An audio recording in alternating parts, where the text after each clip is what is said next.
সূর্যের দেখা না পেয়ে খোদ রাজধানী যেখানে আড়মোড়া ভেঙে বের হতে পারছে না, সেখানে শহরের বেশ বাইরে পূর্বাচলে বাণিজ্য মেলা যেন আরও বেশি শীতের আমেজে মোড়ানো।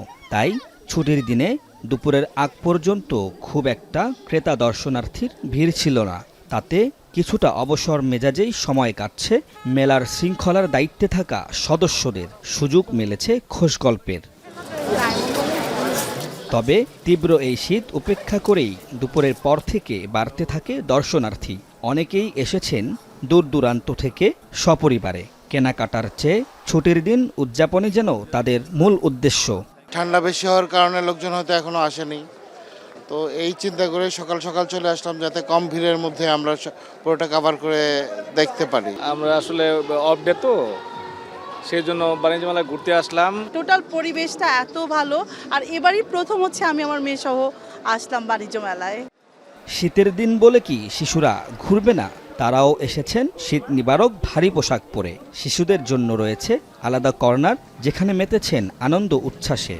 কেউ কেউ আবার বায়না ধরছেন পছন্দের পোশাক বা খেলনার জন্য।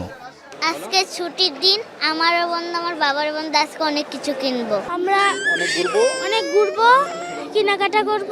বাণিজ্য মেলা আমি প্রথম আসতেছি আমার জীবনে, সো এই জায়গার মেলা খুবই ভালো।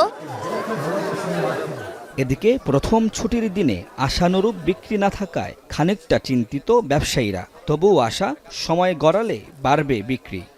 যত দিন যাবে তত বেচা কিনে আমাদের বাড়বে। আমাদের টার্গেট হচ্ছে যে পুরো মাসে আপনার 1,20,00,000 টাকা বেচা আমাদের মেইন টার্গেট হচ্ছে এটা আর কি। যে পরিমাণ লোক আসার কথা সেই পরিমাণে আসছে, কিন্তু ঠান্ডার জন্য একটু কম। প্রথম 1 তারিখ ধরে তো ঠান্ডাটা বেশি।